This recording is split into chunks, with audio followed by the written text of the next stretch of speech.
नमस्कार दोस्तों, आज मैं एक कंपनी का एनालिसिस करने जा रहा हूँ that is not in the positive but how the company has given the pen. क्या पेन दिया है अपने इन्वेस्टर्स को पिछले 2-3 दिनों में, जो पिछले 2-3 हमारे ट्रेडिंग डेज थे उसमें। और कंपनी का नाम है पेटीएम। तो आप सोच सकते हैं पेटीएम ने पिछले 2 दिन में 36% की गिरावट दर्ज की है, जो कि मार्केट के लिए एक बहुत ही बड़ा सेटबैक है और इसके जो इन्वेस्टर्स हैं इनके लिए एक बहुत ज़्यादा पेन देने वाला है कि इसने आपकी पूंजी को 36% से नीचे ला दिया है। अगर आप इसमें इन्वेस्टर हैं तो आपको बहुत सारा नुकसान यहाँ पे हो रहा होगा और हम इस कंपनी की जो इस पेन को पहले ही समझ सकते हैं जब इसमें से वॉरेन बफेट ने अपने आप को बाहर कर लिया था। उन्होंने भी इसमें बहुत सारा लॉस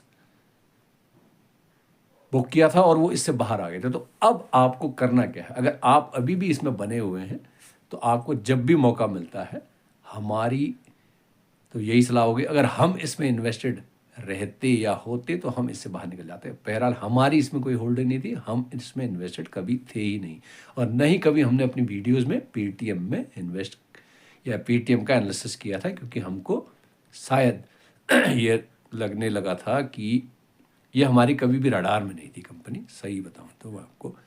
क्योंकि अब जो आरबीआई की गाइडलाइंस हैं उनके अनुसार ये नया पेमेंट अपने पेटीएम में, जैसे फास्टैग वाले लोग हैं वो परेशान हैं। जो अगर आपके पास फास्टैग में अभी भी इसमें पैसे हैं तो आप 29 फरवरी तक आपको परेशान होने की ज़रूरत नहीं है, बट नया आप इसमें रिचार्ज नहीं कर सकते इसके थ्रू। तो जो है वो अभी भी आपके काम आएगा टिल 29 ऑफ फेब। उसके बाद अभी मैनेजमेंट की कमेंट्री आई है कि सब कुछ सही हो जाएगा। अभी तो वक्त ही बताएगा, अभी बहुत टाइम है उसके लिए, लगभग 20 से 22 कारोबारी दिन हैं। तो ये और हमारी ऐसी संभावना है कि और ये नीचे जा सकता है। यू नेवर नो, मार्केट है, बट हम इस तरह के शेयरों से हम तो कम से कम दूर रहते हैं। अब हमें अगर इसमें रिकवर करना है और इसके रिकवरी के लिए हमें अगर कोई रिकवरी प्लान चाहिए होता तो हम आपको हमेशा ही डिफेंसिव शेयरों में, जिसमें बहुत ज़्यादा गिरावट की संभावनाएं कम होती हैं, उस तरह के शेयरों में और जिनका मैनेजमेंट काफ़ी स्ट्रांग होता है, उस तरह के शेयरों में हम अपना पैसा लगाते हैं। हमने जो इन्वेस्टमेंट आपको पहले भी जो एनालिसिस किए हैं उसमें रिलायंस इंडस्ट्रीज देखिए, बहुत ज़्यादा इस तरह की गिरावट है। एचडीएफसी में गिरावट हुई पर वो स्टेबल हो चुका है एक पर्टिकुलर गिरावट के बाद और हमें उम्मीद है कि एचडीएफसी अब यहाँ से धीरे धीरे ग्रेजुअली ऊपर की तरफ मूव करेगा और अपना पुराना जो ऊपर का जो प्राइस है उसको पकड़ लेगा। और जैसे कि हमने बहुत सारे आपको शेयर बताए थे, बीएलएस इंटरनेशनल है, टेक्समेको रेल है, ये सभी ऊपर की तरफ अग्रसित हैं और आपको अपनी जो इन्वेस्टमेंट का एक ट्रू वैल्यू प्रेजेंट कर रहे हैं। और अब मैं आपको, अगर आप पेटीएम में फंसे हैं और इससे निकले हैं और आपको काफ़ी लॉस हो गया है, तो कुछ ऐसे शेयरों में इन्वेस्टमेंट की कवायद हो सकती है। आप अपने वित्तीय सलाहकार से पूछ के और खुद एनालिसिस करके इन शेयरों में कंसिडर कर सकते हैं, जो कि हमको लगता है कि आने वाले निकट भविष्य में और लॉन्ग टर्म के लिए भी एक बहुत अच्छा बेट साबित हो सकते हैं। तो इनमें सबसे पहले मेरे को लगता है कि Aditya Birla Sun Life asset management company ABSLAMC, जो कि लगभग 450-460 के आसपास में काम कर रहा है।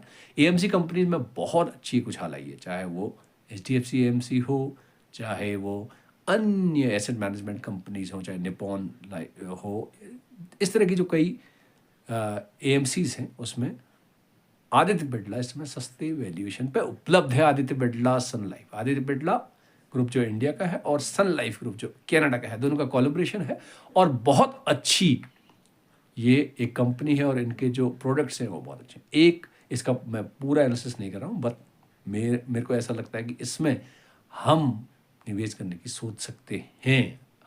आप अगर इसका एनालिसिस करें और अपने फाइनेंशियल एडवाइजर से पूछें तो क्या पता ये आपके लिए पेटीएम के निवेश की भरपाई कर सके। दूसरा जो शेयर मुझे लगता है वो लगता है कि आप BEL भारत इलेक्ट्रॉनिक्स लिमिटेड, जो कि एक मिनिस्ट्री ऑफ डिफेंस के अंतर्गत एक नवरत्न कंपनी है, जिसका शेयर लगभग 175-176 के आसपास इस समय चल रहा है।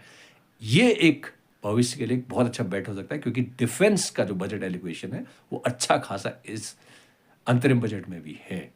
और तीसरी एक जो कंपनी है, मैं 3 कंपनियों का आपको नाम बताने जा रहा हूँ कि एक Aditya Birla Sun life AMC, दूसरा भारत इलेक्ट्रॉनिक्स लिमिटेड जिसको हम शॉर्ट में BEL कहते हैं, और तीसरा है जियो फाइनेंशियल लिमिटेड, जिस पे हमने JFSL जियो फाइनेंशियल पे हमने पहले एक वीडियो बनाई है। तो जियो फाइनेंशियल पे भी आप अपना जो एसेट है, वो जो अपनी जो पूंजी है, उसको लगाने की सोच सकते हैं। परंतु ये सब करने से पहले आपको एक बार अपने फाइनेंशियल एडवाइजर जरूर सलाह लेनी चाहिए, क्योंकि हमारा जो वीडियो है ये एजुकेशनल पर्पजेस के लिए है। तो अब ये पेटीएम के बाद इन 3 कंपनियों में आप अगर निवेश करते हैं तो पेटीएम की जो लॉस की भरपाई कहीं ना कहीं हो सकती है। बहुत अच्छी तीनों, बहुत बढ़िया मैनेजमेंट और बहुत अच्छी जो प्रॉफिटेबल कंपनीज हैं, इनका जो इनकी कैटेगरी है उसमें आप निवेश करने की सोच सकते हैं। तो हमारे चैनल को यूं ही शेयर करिए, सब्सक्राइब करिए। मिलते हैं नेक्स्ट वीडियो में।